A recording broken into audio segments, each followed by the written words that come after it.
नमस्कार दोस्तों, आप सभी का हमारे YouTube channel the pulse classes में स्वागत है। आज हम कक्षा 12वीं की पॉलिटिकल साइंस पढ़ने जा रहे हैं, जिसकी इकाई पहली का चौथा अध्याय स्वतंत्रता एवं समानता। इसके पहले पार्ट में हमने स्वतंत्रता के बारे में जान चुके हैं। आज हम इसका दूसरा पार्ट पढ़ेंगे, जिसमें हम समानता के बारे में जानेंगे। अगर आप इसके PDF नोट्स प्राप्त करना चाहते हैं तो नीचे डिस्क्रिप्शन में इसकी लिंक दे रखी है, वहां जाकर आप टेलीग्राम से इसे प्राप्त कर सकते हैं। और इस वीडियो को अंत तक जरूर देखिएगा। अगर आप हमारे टेलीग्राम चैनल में ज्वाइन होना चाहते हैं तो आप हमारे इसकी लिंक नीचे दी हुई है। चलो दोस्तों, शुरू करते हैं। समानता से कि समानता है क्या। समानता दोस्तों वह है, समानता की पहले हमें जानना है कि समानता की आवश्यकता क्यों पड़ी। समानता की अवधारणा की उत्पत्ति विशेषाधिकार प्रथा के विरुद्ध एक प्रतिक्रिया के रूप में हुई है। कि जो विशेषाधिकार होता है, जो किसी व्यक्ति विशेष को कोई विशेष अधिकार दिया होता है, किसी वर्ग विशेष को कोई एक विशेष अधिकार जो सामान्य नागरिकों को नहीं दिया हुआ होता है, उस प्रकार से उसे कहते हैं विशेषाधिकार। प्रकृति ने जन्म से ही सभी मनुष्य को समान उत्पन्न किया है। कि जो प्रकृति है उसने मनुष्य को समान उत्पन्न किया है, फिर हम भेदभाव क्यों करें। ऐसी स्थिति में समानता का सही अर्थ और समानता उस स्थिति को कह सकते हैं जिसमें सभी व्यक्तियों को अपने व्यक्तित्व विकास हेतु समान अवसर प्राप्त हो सके। कि प्रत्येक व्यक्ति को अपने व्यक्तित्व विकास करने के लिए वे सभी प्रकार की सुविधाएं और न्यूनतम आवश्यकताएं उसकी पूरी हो सके, जिसका वह हकदार है। लॉस्की ने क्या कहा है कि समानता का अर्थ यह नहीं है कि प्रत्येक व्यक्ति के साथ एक जैसा व्यवहार हो और प्रत्येक व्यक्ति को समान वेतन दिया जाए। कि प्रत्येक व्यक्ति के साथ एक जैसा व्यवहार हो और प्रत्येक व्यक्ति को एक समान वेतन दिया, ऐसा इसे हम समानता नहीं कह सकते। समानता के अस्तित्व के लिए आधारभूत तत्व कौन कौन से, उसकी हम बात करते हैं। तो चलो दोस्तों, शुरू करते हैं। अभी इसको आगे बढ़ते हैं। समान लोगों के साथ समान व्यवहार। समानता का क्या कहती है कि समान लोगों के साथ समान व्यवहार ही समानता है।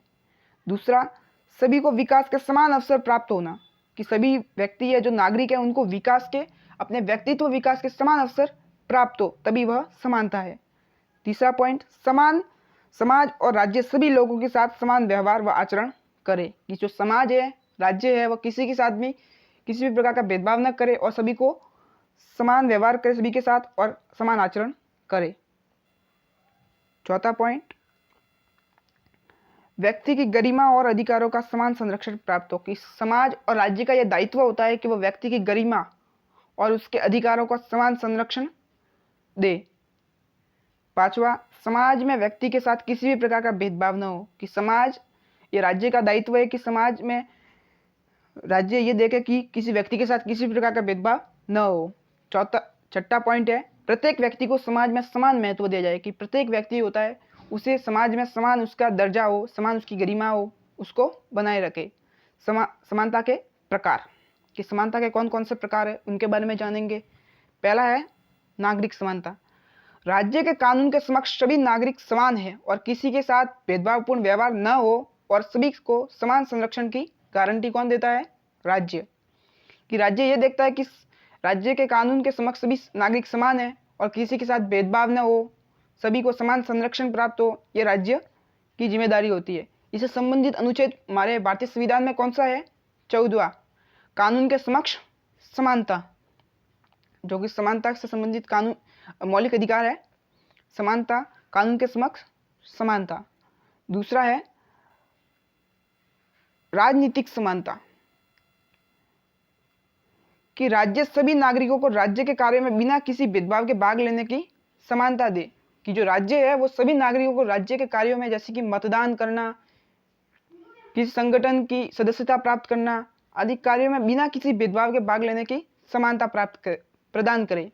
जैसे कि वयस्क नागरिक जो मतदाता होने की पूरी शर्त पूरी करता है, उसे मत देने का अधिकार है।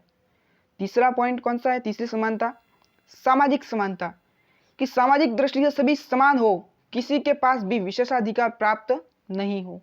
कि जो नागरिक है वह सामाजिक दृष्टि से सभी समान होने चाहिए, किसी के पास भी विशेषाधिकार न हो, कोई विशेष अधिकार किसी को प्राप्त न हो, सभी कानून की दृष्टि में सभी समान हो।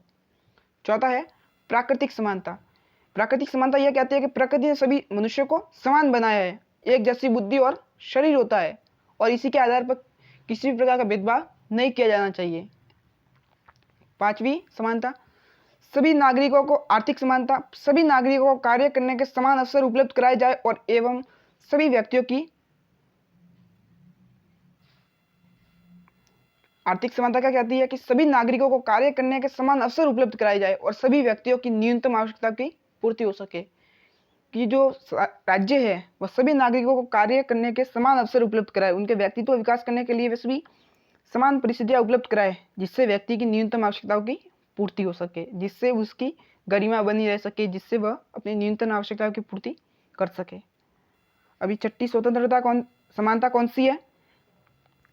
सांस्कृतिक समानता, कि जो राज्य है वह बहुसंख्यक और अल्पसंख्यक दोनों वर्गों के साथ समानता का व्यवहार करना सांस्कृतिक समानता है। कि राज्य बहुसंख्यक के साथ अच्छा व्यवहार करे और अल्पसंख्यक के साथ बहुत खराब व्यवहार करे, ऐसा होना नहीं चाहिए। कि राज्य द्वारा बहुसंख्यक और अल्पसंख्यक दोनों के साथ समानता का व्यवहार करना चाहिए, किसी को ऊंच नीच के समान नहीं देखना चाहिए। 7वां है कानूनी समानता, कि कानून के समक्ष समानता से तात्पर्य है कि कानून की दृष्टि से सभी समान है और सभी के लिए समान कानून हो, समान न्यायालय है और जो जैसा दंड करेगा उसे समान दंड मिलेगा और समान गुनाहों पर समान दंड, समान न्यायालय। के कानून की दृष्टि में सभी लोग समान है, जो जैसा करेगा उसे अन्य नागरिकों को मिलने वाला दंड ही उसे मिलेगा। किसी के साथ में किसी भी प्रकार का भेदभाव कानूनी दृष्टि से नहीं होगा, जो दंड दूसरों को मिलता है वह उसे भी मिलेगा। 8वां है अवसर की समानता, कि राज्य सभी व्यक्तियों को अपने व्यक्तित्व विकास के समान अवसर बिना किसी भेदभाव के प्रदान करता है। यह अवसर की समानता से तात्पर्य है कि राज्य द्वारा सभी व्यक्तियों को अपने व्यक्तित्व विकास करने के लिए, अपने व्यक्तित्व को ऊपर उठाने के लिए अवसर की समानताएं उपलब्ध कराता है और राज्य इसके संबंध में किसी प्रकार का भेदभाव नहीं करता है। 9वीं है शिक्षा की समानता। 9वां है शिक्षा की समानता, राज्य द्वारा अपने सभी नागरिकों को बिना किसी भेदभाव के समान शैक्षणिक सुविधाएं उपलब्ध करवाता है, लेकिन राज्य कुछ समाज के पिछड़े वर्गों को छोड़कर सभी को यह सुविधाएं उपलब्ध कराता है। वह कुछ पिछड़े हुए वर्गों के लिए विशेष सुविधाएं प्रदान करता है। इससे समानता का आनंद नहीं कह सकते। जैसे कोई पिछड़ा वर्ग है जो बहुत ही अनशिक्षित है, तो उसके स्तर को ऊंचा उठाने के लिए कई प्रकार की योजनाएं चला सकता है राज्य, तो वह उस प्रकार से समानता का आनंद उसे नहीं कर सकते। समानता और स्वतंत्रता में क्या संबंध है उसकी बात करते हैं कि स्वतंत्रता और समानता में क्या संबंध है। स्वतंत्रता एवं समानता परस्पर विरोधी, पहला पॉइंट है कि स्वतंत्रता और समानता परस्पर एक दूसरे के विरोधी है।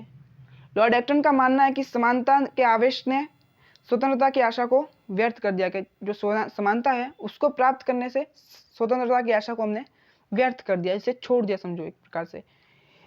इनकी मान्यता है कि प्रकृति में असमानता विद्यमान है, कि प्रकृति में ही असमानता विद्यमान है, तो इसको समानता स्थापित करने से क्या औचित्य रहा, कि योग्य और अयोग्य में समानता स्थापित करने से क्या औचित्य रहा है। कि प्रकृति में ही किसी ने किसी को बड़ा बनाया है, किसी को योग्य बनाया, किसी को अयोग्य बनाया, किसी में क्षमता बहुत ज्यादा है, कोई बहुत अच्छा पढ़ता है, कोई अशिक्षित है, इस प्रकार से नहीं वास्तविक रूप से स्थापित की जा सकती है। और जो समानता है उसे इसका क्या औचित्य है और नहीं इसे वास्तविक रूप में स्थापित किया जा सकता है। दूसरा पॉइंट क्या कहता है कि दोनों को एक दूसरे का पूरक मानता है, वह दोनों को एक ही मानता है, कि उसके बिना इसका अस्तित्व नहीं है, कि समानता के बिना स्वतंत्रता का अस्तित्व नहीं है और स्वतंत्रता के बिना समानता का अस्तित्व नहीं है, यह मानते हैं दूसरे।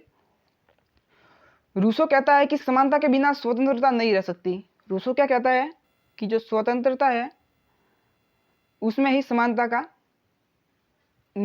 निहित है, कि समानता के बिना स्वतंत्रता नहीं रह सकती, कि समानता के अस्तित्व के आधार पर ही स्वतंत्रता का अस्तित्व है। पोलार्ड लिखते हैं कि स्वतंत्रता की समस्या का समाधान समानता में ही निहित है। पोलार्ड क्या कहते हैं कि जो स्वतंत्रता है उसकी जो समस्या है उसका समाधान समानता में ही निहित है। समानता होगी तभी स्वतंत्रता का अस्तित्व है। व्यक्ति के विकास के लिए दोनों ही आवश्यक है। हम जानते हैं कि व्यक्तित्व के विकास के लिए समानता भी आवश्यक है और स्वतंत्रता भी आवश्यक है। हर्बर्ट डीन ने क्या कहा, इसे एक ही सिक्के के दो पहलू कहा है। Thank you for watching video. अगर आपको ये वीडियो अच्छा लगा है तो लाइक कीजिए, शेयर कीजिए, कमेंट कीजिए और प्लीज़ सब्सक्राइब कीजिए। और अगर आपको इस वीडियो में कुछ समझ में नहीं आया तो इस कमेंट बॉक्स में जरूर लिख के भेजिए। इसको हम अगले अध्याय में इसकी समस्या का समाधान करेंगे। Thank you.